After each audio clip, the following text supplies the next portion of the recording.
যারা ওয়াকফের সম্পত্তি কেড়ে নিয়ে ভারতবর্ষের সংবিধানের ওই 2 তারিখের গভীর রাত্রে ডাকাতের মতো যারা সংবিধানকে লুণ্ঠন করেছে, ওই লুণ্ঠনকারীদের সর্বপরিকল্পনা ব্যর্থ করতে হবে।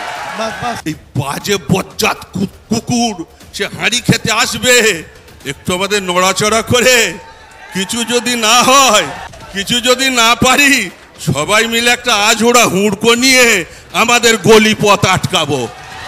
এই সমস্ত বিপন্ন মানুষের পাশে দাঁড়িয়ে কোমর বেঁধে যিনি মানুষকে পুনর্বাসন দেওয়ার আন্দোলন নন্দীগ্রাম থেকে করেছিলেন, সেই নন্দীগ্রামের মানবতার চূড়ান্ত অভিমুখ হযরত মাওলানা সিদ্দিকুল্লাহ সাহেবকে আজ জমিয়তের পক্ষ থেকে জানাই হার্দিক অভিনন্দন এবং মোবারকবাদ। আজকের এই আন্দোলন শুধু মুসলমানের বিপদ নয়, জমিয়ত উলামা মনে করে এই আন্দোলন ভারতবর্ষের ওই জমি হাইনা, জমি মাফিয়া, একটা একটা করে সম্প্রদায়ের ধর্মীয় অধিকার, ধর্মীয় স্থান তারা এই ভারতের গণতন্ত্রের ভোটের অধিকার পেয়ে সব কেড়ে নিতে চাচ্ছে তিলে তিলে তিলে তিলে। আমাদেরকে সংখ্যালঘু যারা, এদেরকে ভারতবর্ষের রোহিঙ্গা বানাতে চাচ্ছে। ওই চক্রান্তকারী ভারতবর্ষের সম্মানিত প্রধানমন্ত্রী, সে যে আজ আমাদের ভাতে নয় পেটে লাথি মারতে চাচ্ছে ওয়াকফের সম্পত্তি কেড়ে নিয়ে, তার বিরুদ্ধে আজকের এই মহান সম্মেলন। আমি মনে করি এই সম্মেলন জমিয়ত উলামার ডাক দিয়েছে ঠিকই, কিন্তু এই সম্মেলন ভারতের সংবিধান যারা চান, সে সিপিএম এর মানুষ হন, কংগ্রেসের বন্ধু হন, তৃণমূলের বন্ধু হন, আবার আমি বিনয়ের সাথে বলবো বিজেপিরও অনেক বন্ধু চান যে আমাদের ভারতবর্ষ যেন চুরমার না হয়ে যায়।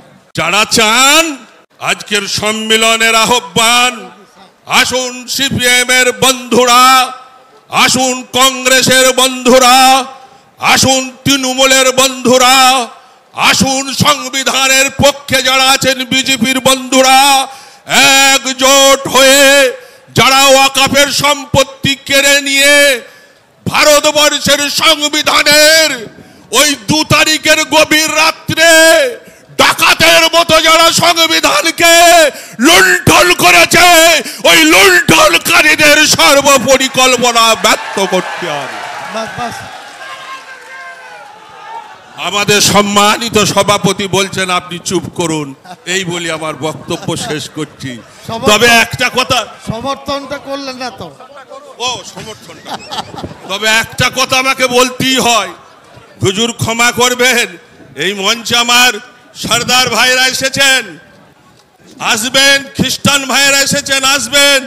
আমরা চাবো ভারতের সংবিধান যারা চায় সকলকে নিয়ে আমরা সংবিধানকে যারা হরণ করছে, ওই সংবিধানের গলিপথে যে আসছে, ওই গলিপথ আটকাবার জন্য যদি প্রয়োজন হয়, এই বাজে বজ্জাত কুকুর সে হাঁড়ি খেতে আসবে, একটু আমাদের নড়াচড়া করে কিছু যদি না হয়, কিছু যদি না পারি, সবাই মিলে একটা আজোড়া হুড়কো নিয়ে আমাদের গলি পথ আটকাবো। আপনারা আমাদের চলার পথের যে আন্দোলন, এই আন্দোলনকে সমর্থন করছেন তো?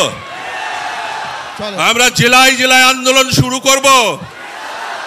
আমি বর্ধমান জেলার প্রায় লক্ষাধিক সদস্য, আমার 65টা ইউনিট, সেই ইউনিটের সভাপতি এবং সম্পাদক মহোদয়দের বিনয়ের সাথে আবেদন করব, আজ থেকে শপথ করুন, যতদিন না আমরা এই সংবিধানের এই হরণকারী সংবিধানকে লুণ্ঠন করতে আসছে ওকে আটকাতে না পারলে আমরা এক একটা ব্লকে এক এক দিন আমরা আন্দোলন এবং অনশন ধর্মঘট করব।